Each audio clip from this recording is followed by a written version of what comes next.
of times we want to activate in a space of forgiveness, but we're not even truthfully honest enough with ourselves to understand why we are where we are.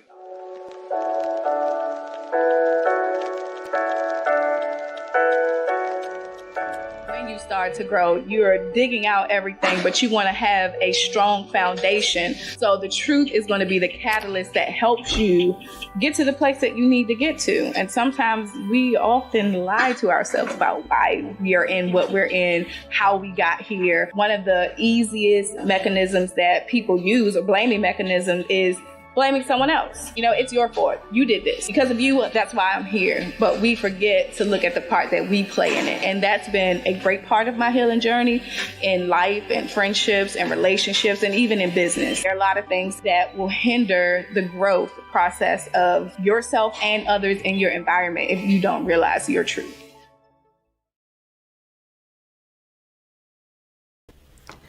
Good morning, good afternoon, whatever time of day it is in your world. I am Kiana F. Brown, your forgiveness expert, and it is Forgiveness Friday. I'm excited to be here with you all yet another Friday to celebrate, to enjoy the process of healing and growing with one another. So if you are here, I need you to go ahead and put in the chat, I am ready to heal, hashtag I'm ready to heal.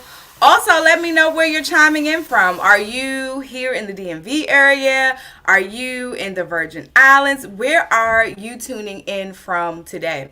And I especially want to give a great shout out to those who are watching this broadcast after we have gone live. And so if that is you, I want you to go ahead and put in the feed hashtag replay. If you are here and you're watching us after we're live, just go ahead and put in hashtag replay. And for those of you who are listening to us audibly, you can come and check us out and join us live via social media. That will be Kiana F. Brown Facebook page, personal and business. You can go and tap into the Forgiveness Nation page, or you can find us on YouTube. There are a plethora of ways that you can find this podcast, and you can join the Healing Zone.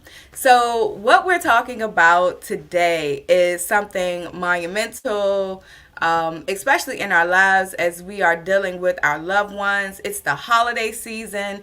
We are getting ready and gearing up to celebrate with one another, to enjoy and embark on a beautiful day prayerfully with one another. But as a result of that, sometimes it's not also always great. Sometimes they're not always great personalities in the atmosphere, in the realm of family. So I just wanted us to look at a couple of things as we are preparing to go into that season. But we cannot forget what today is. We most definitely cannot forget what today is. You're like a circle that floats around me, keeping me safe and sound. It is Forgiveness Friday. Again, thank you for celebrating my national weekly holiday that I celebrate every Friday, where I just take a moment and look at all of the things that have transpired in the week before so that I do not take it into the weekend and bring it into the next week. So we're looking at some of the things that we might have potentially done to ourselves first, and then to others that we need to maybe make amends with. We need to ask ourselves for forgiveness. We need to reset and, just kind of grow in those different areas. But if many of you have seen the post or the tagline for today or the flyer that's gone out for the podcast, the name of this series is called Family Ties. And as Family Ties relates together, we're looking at how we are bound and tied to individuals through a bloodline. Some of us recognize friends as family, and that's perfectly great. But today we're looking at the ones that we have that we're bound to by blood. And so the thing that I put on there was to not throw it away. Don't just throw it away. And some of the times we look at the relationships with our family members and we ultimately are like in a space where, nope, I can't deal with you. I don't want to be in your space. I don't want you to be in my space. And so we somewhat kind of throw those relationships away. And I'm probably not going to say what you think I'm going to say today, because in the message above this video, we said, how do we deal with this person? How do we go into this atmosphere with this person? And so basically what we're looking at is not how we deal with the person, but how we deal with ourselves. And so when I say don't just throw it away, I'm meaning don't just throw those feelings and those emotions away that you feel in that space or that you feel towards that person, because you can ultimately use that to help you grow. Remember, this is about self-development, especially at the Healing Incubator podcast. We're about developing ourselves so that we can grow, so that when those situations or circumstances hit us again, we're able to go into that season or go into that room and not have the same emotions that we've had prior before. So most commonly, we want to know how we can fix that family member. How can we fix that friend, or how can we fix that coworker? Today we're looking at the family member, but I want you to know that this can reference as well to that friend. It can reference as well to that coworker. And most often, it's us who we need to address, right? And not the person. And so let me tell you exactly what I mean about that. It's not the person that we need to address, it's us. Most of the times when we are dealing with situations in relationships with family members, or, those friends or anything like that, and there's something that bothers us, 9 times out of 10 is something that that's within us, and we see it in somebody else, and it irritates us just that much more. So it's like we're seeing ourselves, but we don't necessarily realize that is us in that area. So when we're going through those different things, for myself, if somebody's irritating me, somebody's bothering me, I have to look within inside of Kiana and say, okay, how do I handle this? How do I maneuver through this situation? Because I cannot ultimately change another person. But the thing that I can change is the way that I respond to people. And so as we go into this holiday season, when you go into that family gathering, just look at not how, you want that person to change, but how can you change yourself in the atmosphere? I've shared this story before once, about my brother, and it's out there. We both agreed to share it and be open about this the situation that we had. And so we were having an issue at work. Now, I don't know if some of you ever work with a family member, but that can be kind of like the hardest thing to do, is to work with a family member. Good morning to those of you who are tuning in. That can be like one of the hardest things to do, is to work with a family member. And with my brother, it's like I wanted to be there for him no matter what. But I had to realize that I was enabling him by continuously allowing him to do the things that he was doing. So ultimately, I looked at the situation and realized that I could not change him. But the one thing that I could do was change the way that I responded. And so how I responded to him was to decide to take care of Kiana's emotions, Kiana's feelings, Kiana's well-being first. Not that I'm being selfish, but how can I be there or care for someone else if I am not there for myself? And so as a result of that, I had to do the big girl thing as the older sister, the employer, and I had to say, you know what, you can't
All right, guys. I don't. That just ultimately lets me know that we're hitting on something good, that we're hitting on a topic that people need to hear. Thank you all who stayed in, who are still. So we're going right back, getting right back into it. And so, in that situation with my brother, I had to realize that I had to ultimately let him go. Because if I did not let him go, one, he was not going to be able to grow, right? And two, I was still going to be in the torment of the woes of me because I am allowing for this situation to continuously take place in my life, right? It's going over and over and over and over, on and on and on again. And I had to realize that, in order for me to get anywhere different, as it relates to that relationship with a family member, that I couldn't just throw it away, but I had to use it to help me to grow. So as I, separated from him, there were times where he hated me. He disliked me. There were conversations that I heard about me, as it relates to him expressing his emotions. That's one of the things that we also have to do within family. Like when we're learning to express our emotions, I understand that sometimes we like to vent. And I have been a person of issue when it comes to that, going to someone else to vent. But ultimately, when we go to that other person to vent, it's not necessarily helping the situation, especially if that family member or that friend is going to go back and tell the other person. So now you're in the space of feeling like somebody is talking about you. I'm learning and have learned that if I'm having an issue, I need to go directly to that source, and then talk it out and talk about it. Scripture tells us very plainly that if you are having an issue, that in that issue, you need to go and talk to your brother, right? If there's an ought, you need to go and talk to them. If then that ought can't be settled, then you need to bring an elder, meaning that you bring someone in the situation who is going to have a neutral perspective, right? Not another family member, not a friend, someone who can take sides, but you're going to bring an elder, somebody who is mature, someone who has knowledge, someone who is not going to particularly take the side of one another, so that you can help one another get to the plateau, get to the position of understanding exactly what you're saying, and so they can understand, so you can understand what the next person is saying, right? And so often we don't do that. We often talk about each other behind each other's backs, telling each other that, oh, we're venting. But then when does the venting turn into gossip, right? And so that's something that we have to necessarily look at in that area. And we have to learn how to create those boundaries. And so that's basically what I did. I learned how to create a boundary within the relationship of my brother. And so when we're going into this holiday season and we know that there are family members that are there, we have to learn to create healthy boundaries. You already know that Uncle Joe is going to have something to drink and he's going to get a little tipsy and he's going to start to act a certain way. And then that's your cue, right? Because remember, in this situation, we can't change the other person, but we can change the way that we respond. So that's when you exit left, right? On the stage, you exit left. Or that's when you are able to, maybe kind of switch and shift the atmosphere. Start to talk about something positive. Start to talk about a family member or a situation that was lighthearted, not where Uncle Joe is going with all of his devastation, but where, you all have a memory as a family where you can be enlightened and not carry that that tainted personality, or that tainted what is the word I'm trying to think of, that personality into your atmosphere, right? So we're not going to let that person shift the atmosphere. We're going to be bold enough and say we're going to shift the atmosphere, because we already know what's going to happen, because it's happening time and time and time again. And we want to be able to go into this space with love. And so first of all, just even before entering that space, you need to ask yourself some questions, right?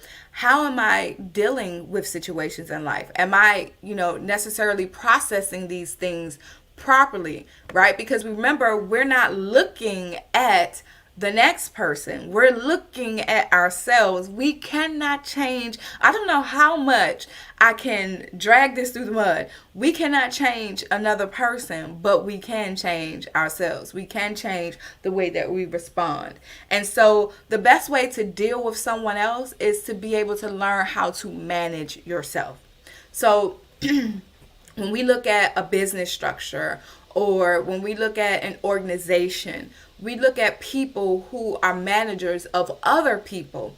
And sometimes those people who are managers of other people are extremely well at managing and having that role in that corporation or in that business, but their life is in disarray. Now, let me tell you, how can that be so? Because they're so busy prioritizing what to do for other people that they do not take the time to prioritize their lives. And so prioritizing your life in this sense, in this matter, is just basically saying, hey, I'm going to get myself together before I even enter into this environment, because I know this person is going to behave that way. Maybe this person is going to bring, the extra guest, even when it's still, COVID, and we need to know, how we're managing our health.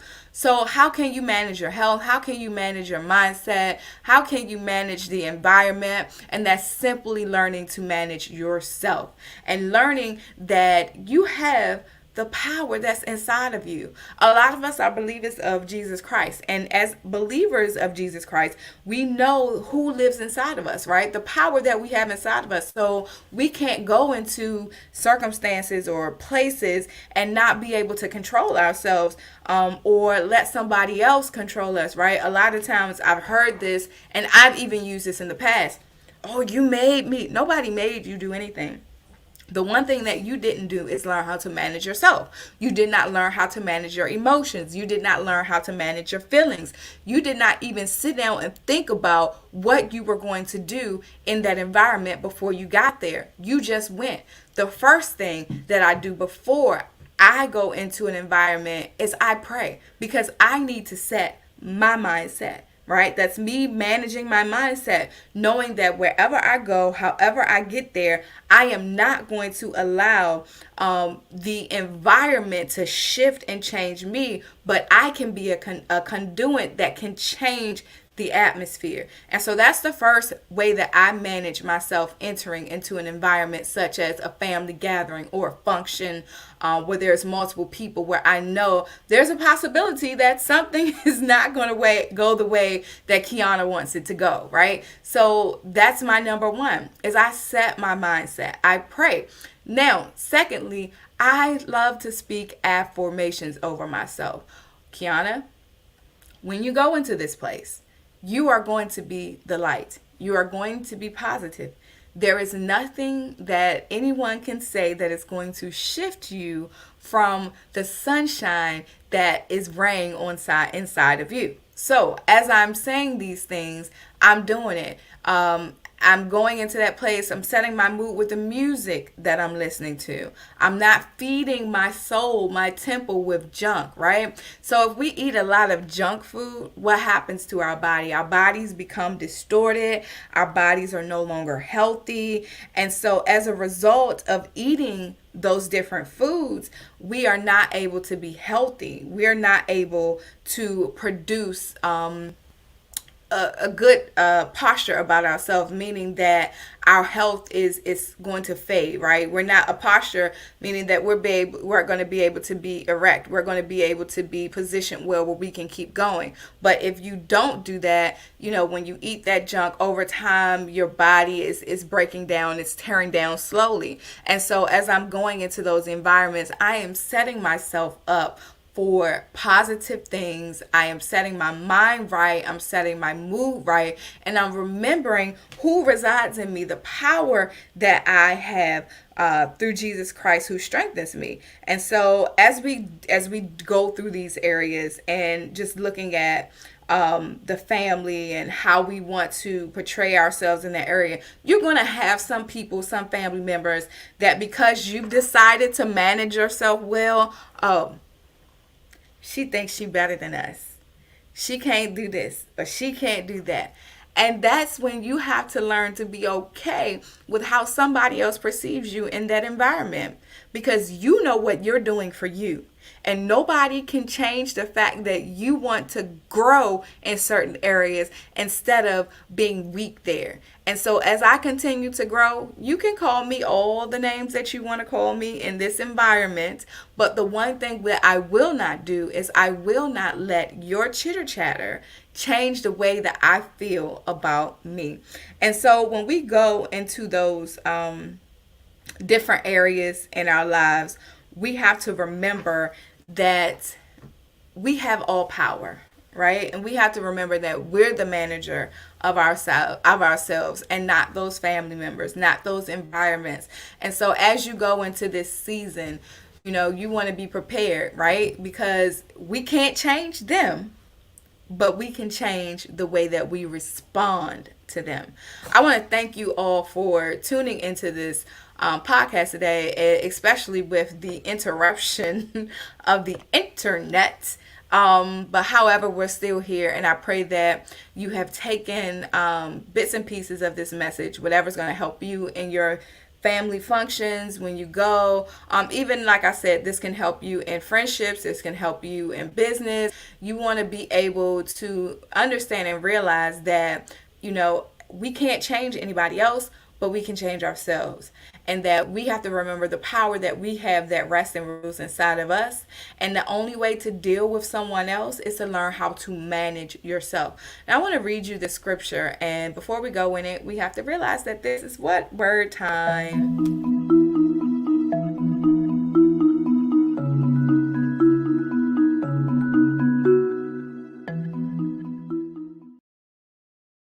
All right, so the scripture that we are referencing today is going to be Colossians 3:13. Again, that scripture today is going to be Colossians 3:13. It reads, "Be tolerant with each other, and if someone has a complaint against anyone, forgive each other as the Lord forgave you, so also forgive each other." I think that that is a very prominent scripture, especially as we're going into this season with one another, knowing that we can't change the way that someone else behaves, but what we can do is change how we respond to how they behave. And sometimes they need forgiveness in that area because they're doing things that are totally out of context in the environment, towards another family member, towards us. And we have to learn how to be forgiving in those different circumstances because God forgave us, right? And so we have to understand that this is family, and sometimes we feel the way that we feel and we don't want to forgive. We don't want to release ourselves. We want to just throw it away, right? As we said in the beginning, don't just throw it away. Use this so that you can grow. Don't throw it away. Use it to grow. Use it just so that you can grow. And so a part of growing is learning to let go, and let go, not meaning of the person, but letting go, meaning that you're letting go of those emotions, you're letting go of those feelings. And it's not something that can be done overnight. I want us to gather this point because a lot of people think that forgiveness is like this magic pill. Oh, I forgive you. Have you really forgiven? It takes time. And in taking that time, a part of that process of taking that time is learning how to manage your emotions in that area. So guys, I am truly, truly excited that we're going to take Colossians 3:13 with us. Be tolerant with each other. And if someone has a complaint against anyone, forgive each other as the Lord forgave you, so also forgive each other. At this time, I know y'all hear some stuff going on because the power went off. Now everything is coming back on. But however, I'm grateful that I was able to come back on so that we could finish this message, because clearly there was something that somebody had to hear today where the enemy was like, nope, we're going to cut the power off and you're not going to get that word out. But perseverance overall, even in this situation with going into this environment with families, perseverance is what's going to keep you. If a person sees how you maneuver, how you change, how you grow, how you manage yourself, and you don't give up, ultimately that person is going to say, wait a minute. she's doing things different. They're doing things different. And so now they realize that they have to do some managing with themselves. And so everything that we do, even though we don't realize it, there are people who are paying attention. And if they're paying attention, if they see you forgiving, if they see you pull up to change and manage yourself so that you're having a renewed mindset, so that you're able to go into these environments and not feel like you're being attacked as you did in the past, and you're not responding in a negative way, 9 times out of 10, that will help people to look at themselves and realize that they need to start managing themselves. And they may not look at it as that way, but they might say, well, I need to change some things, or they're not reacting this way anymore to how I am acting. They're not responding, they're not reacting in that particular way. So sometimes they just look like, they sometimes feel like they're the fool, and they have to do something different because we're no longer in that space where we're responding, or we're allowing for them to have control over our actions. So the best way that we can go into this thing is to have perseverance and to be the model, right? Be the model. Some people say, why I always gotta be the one? What's wrong with you being the one? I want to know, what's wrong with you being the one? The ones that will be able to help produce change in environments. The one that can potentially help others grow. We have to get out of the mindset of I. It's not always about I. I want it this way. I want it that way. I believe that they should do it this way. How about we just continuously show up authentically and be the positive shift changer in the atmosphere, right? We can be the shift changer in that atmosphere. We can shift the trajectory of what's going on as soon as we step in the room. I'm okay with when I step in the room and people stop cursing. I'm okay if people have to ask me, is it okay if they do this? Because that means now they've gained enough respect for me in that environment. And that's how you shift it, because you have to have perseverance and continuously show up consistently in who you are. You can shift the atmosphere. And so as we go out and we enjoy our families, know that we can be the light in the midst of the dark, that we can shine, and that God can get the glory, because we are allowing for the power that He is to rest and reside inside of us, so that when we go in atmosphere, we're able to exude that light that Jesus Christ is. All right, guys, I love you all. I love you all. Again, thank you so much for those of you who stuck in there, who hung in there with us with the technological difficulties. But hey, life happens. And I'm just glad that we're happening to have it with each other, and that we're also in this healing zone and we're ready to heal. And we are going to be the shift changers in our atmosphere. So I'll see you next Friday. Everyone, be blessed.